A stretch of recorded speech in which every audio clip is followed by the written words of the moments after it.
Hello everyone, welcome Yeah. back to our podcast. We have returned after a short break and are now working full-fledged.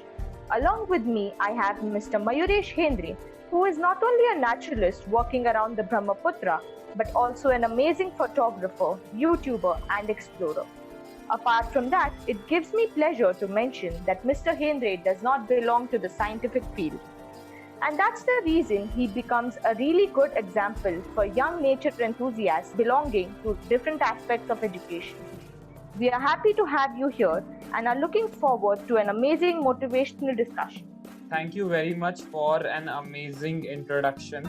And I'm really happy to be here, and I'm really happy that I can impart some knowledge to my fellow naturalists. We are happy to have you here too. So, to begin with, I'm really curious about what was your journey from being a mass media student to now being a naturalist and being so well at it. Yes. So, since past 2 years, I have been working as a naturalist in the Assam region on a river cruise MV Mahabahu. And before that, I was working in the mass media sector. I was into the advertising sector. I was working in a production house, and I was into making videos, films, and photographs. And that's what was my daily job was. But I had a passion for wildlife, and since actually my college days I have been doing wildlife photography, and I wanted to really pursue something which will be close to my passion. So wildlife has been my true love. It has been my passion. I have been following it since a long time. So I was looking for these career options, and I stumbled onto this career option as a naturalist. So what is a naturalist? A naturalist is like a bridge between the common people and nature. So you have to have a knowledge about nature, and you can explain that knowledge and tell about nature, tell stories about nature to the common people who are interested in nature. So that was like a dream job, and I stumbled upon to this opportunity in the Brahmaputra river on the river cruise. So I went and started working there. So that has been my journey so far. Okay, so I really wanted to know if you have faced any kind of hardships, especially because you are from a different field. Like, did that cause an obstacle in your path?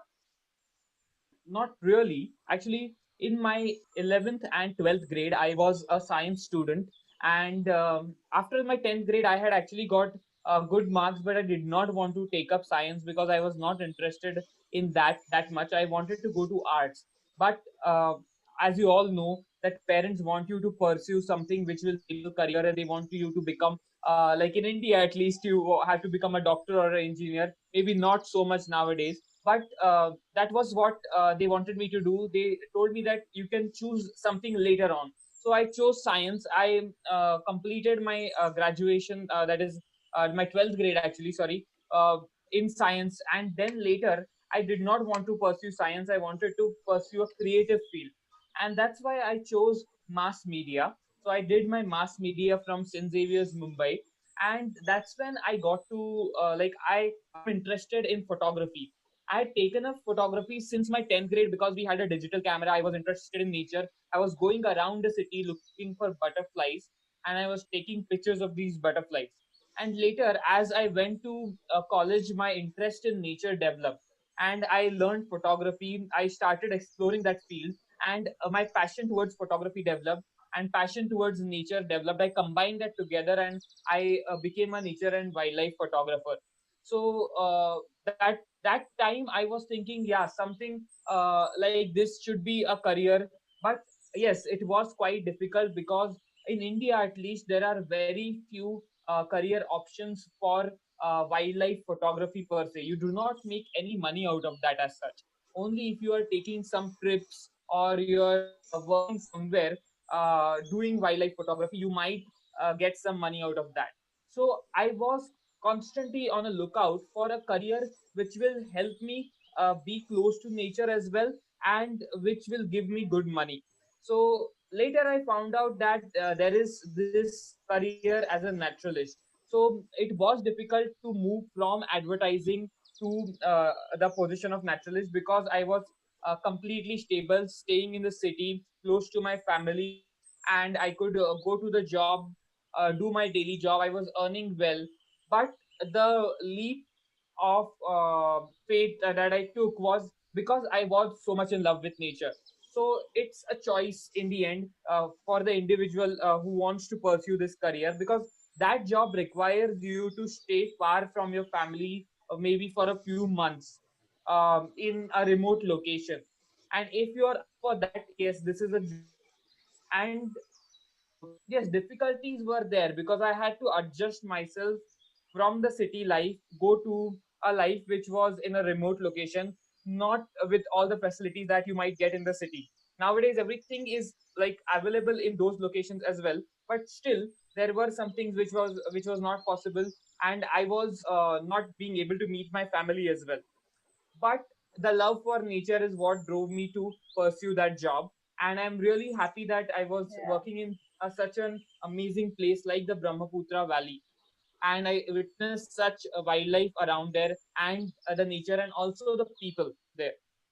So yes, Yeah. it is difficult. Even if you are not from a science background, you can pursue a job of a naturalist if you are passionate about nature. If you try to learn about it, read books, follow the proper people, you will be able to learn. And as you learn on the job, I think you will be able to do this job. Yeah, it's great that you could share so many other aspects to wildlife education and with our viewers. Also, now that we are speaking about careers, I really want to know what are the kind of experience that you have seen along the Brahmaputra, and while you were working as a naturalist, what are the kind of experiences you've had in this place? Yes, so it was actually one of the magical places that I have been working, because I was 24/7 on the river. I was living on the cruise. The guests used to come on to this cruise, and it was a 7 day journey from Guwahati to Jorhat. And we used to like travel for these 7 days, reach Jorhat, and we used to cross through the river. So we used to every week see a different river, because the Brahmaputra is one of the major rivers in India. It is one of the 15th longest river actually of the world, and eighth largest. So it is so wide, Yeah, and it is the current is so strong that you can actually just get to know when you experience it. It is if you are standing at one bank, and if you look at the opposite bank, sometimes it might not be the bank, it might be yeah, a island in between. So there are islands in between which form as the river changes. So as monsoon comes, floods come in. So as we all get to hear about Assam floods, so Brahmaputra floods are actually the reason why Assam floods every year, and there is a lot of loss of life and also of property. But it is also a necessary evil, because that water is required for agriculture. 70% of the people there are dependent on that. And also, as after monsoon, the river is completely full. But as time goes on, as the sun is strong, and then there are islands everywhere. And later, as in February, March, the snow starts melting in the Himalayas, and as it is a snow-fed river as well, the river starts yeah, rising again. So it is a constant process of change that I have seen. And I have also visited the people living on the banks there.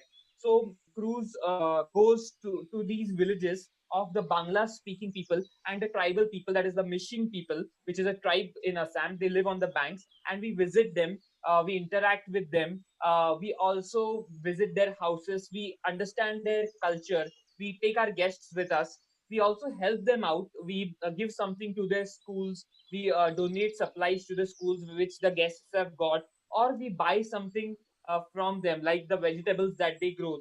Main occupation there is farming, so that's what they are doing. So we buy those vegetables, buy the supplies for the cruise, or we also buy handlooms. So these mission people, which are tribal people, are engaged in weaving, and that is their culture. And we buy these handlooms, the guests buy these handlooms, so we help them out in some way, we support their economy there, we support their economy. house in that way. So Yeah, it's that's what we do. And Also, the second aspect is nature. So I experienced the Brahmaputra river, the river life, the nature on the river, the Kaziranga National Park, which is actually set on the banks of the Brahmaputra. I experience that every week. So we go for a boat safari. We stop at one place, we drive to Kaziranga, and we do the jeep safari there as well. So I experience the nature part of it as well. And we also do a lot of nature walks. We go onto these islands to see the nature there. A lot of migratory birds come onto this place because it is such a amazing spot for the birds, because wetland areas in a lot of places, the river water, food availability because of the fish there. So all these migratory birds come and stay in between on these islands for some days, maybe during the passage migration time. Hmm. And you see these birds, wetland birds there, the ducks, a lot of them there. And also in Kaziranga, you see the big animals like elephants, rhinos, buffaloes, and also tigers. Yeah. So speaking about Kaziranga, I cannot help but mention about your great photograph that got viral a few days back about a golden tiger.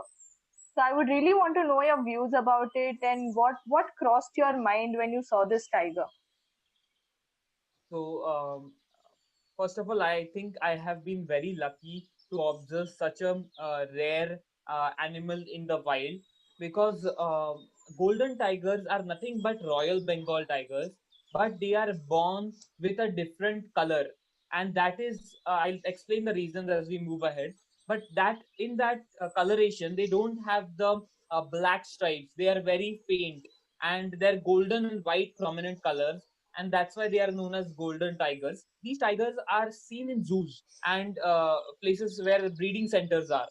So they are not naturally born; they are bred sometimes, and to increase the attraction of the zoo or that breeding center, they might get a golden tiger. They will breed a golden tiger for the zoo, but naturally they are very rare.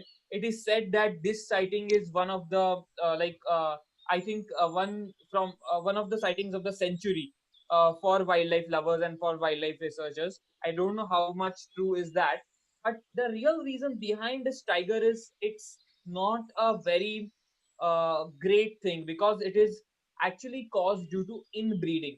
So inbreeding occurs when the tiger, a male tiger and a female tiger, are related by blood.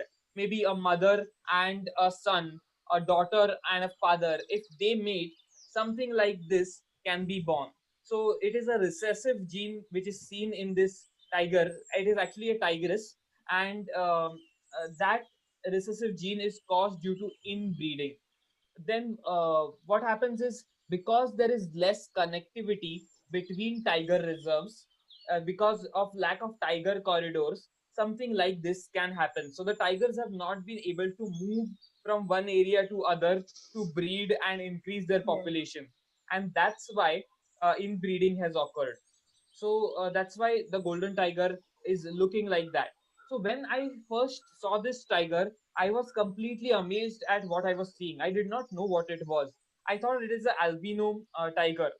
And later, when I posted that photo on social media, I actually it is not an albino but a tabby tiger or a golden tiger. Then I researched about it. I found out the reasons why it was like that. And later, Kaziranga Forest Department also put out their research on social media for everyone to access. And then we got to know the reasons behind it. Later, it was shared by a forest officer, an IFS officer, and it went viral all over social media. People were really praising me for what I have found. But it is really important to also know the real story behind the golden tiger, which I just told you, because it is inbreeding, which is not a great thing in tigers. It can lead to Yeah. population decline in them. Yeah. You know, this Yes, really explains how the famous saying that all that glimmers is not gold. Like at the first yes, view, yes, this looks so beautiful that you're seeing a completely different looking tigress and it gives you so much yes. happiness. But when you get into detail and search about it, it actually saddens you a little bit. And that's why it's really important to, spread awareness among the people about conservation and how habitat fragmentation is causing a lot of problems for the wildlife. Yes, truly. I think the photograph of the golden tiger, the main reason that it should get viral, or people should, after looking at it, they should know that this has been caused due to habitat fragmentation and encroachment on the habitat of wildlife. So it should, I hope the photo becomes a symbol for conservation rather than just being a rare species or something which people will uh, be amazed about. Yeah, along with the amazement that comes with the photograph, the background awareness and information is really necessary in this case. Yes. So, coming to the next question, you have been associated with many different aspects of wildlife study, right from being a naturalist to photographs and videos. Which one do you think is the best way to communicate with the layman and to explain to them the importance of nature conservation? I think being a naturalist is great, but it will always be with a group of people. So when people come to you, or maybe they are coming as guests, you would be able to tell them about nature, talk to them, be intimate about nature with them, because you can tell your stories, you can tell your experiences, you can really explain the things that are happening in the wild at that particular moment. But with that, there are limitations, because not everyone will be like knowing about naturalists, or everyone will be interested to visit these parks where the animals are found and meet naturalists there. So Yes, it is important to spread awareness through media, through photos and videos, is what I feel. So I feel that both photos and videos can make huge difference, and they have important places in like their own thing. But I am inclined more towards video, because you can tell stories through videos.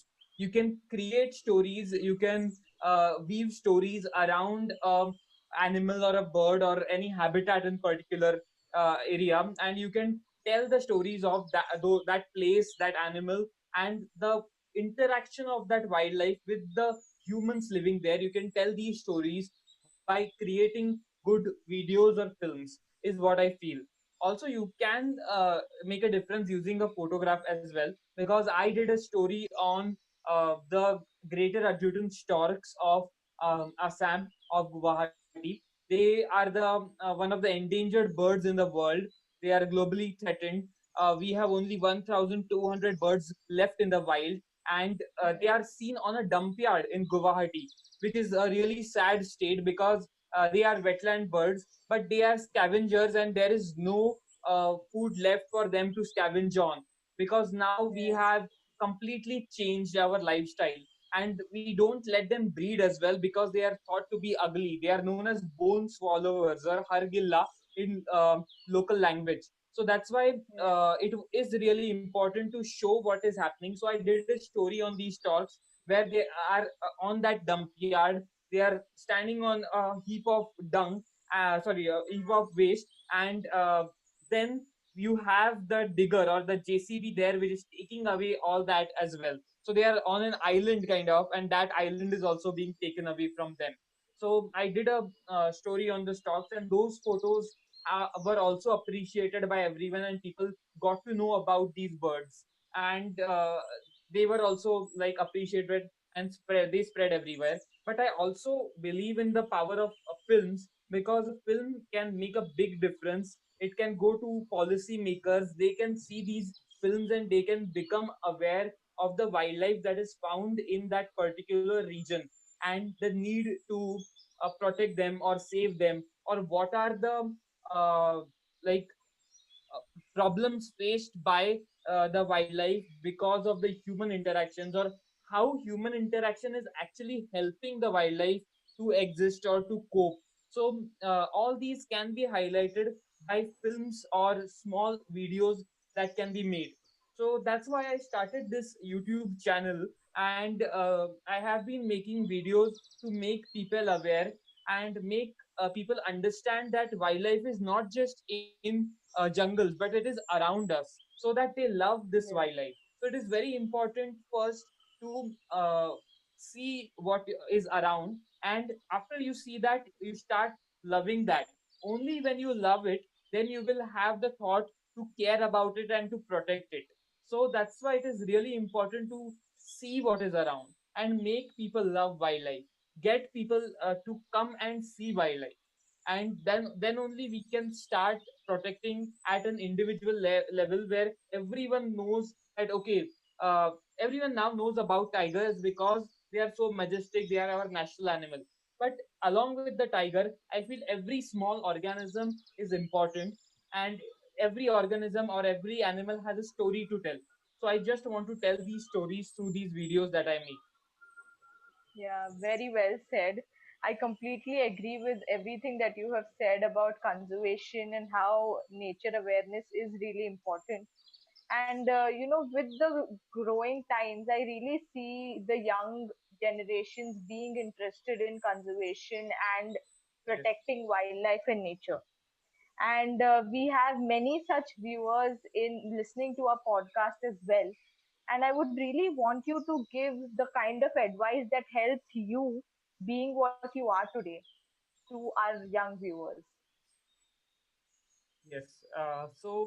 I think the best piece of advice that I have for the young viewers is that if you have the love for nature, and if you have like a passion for wildlife, then being a naturalist is one of the best jobs that you will ever do.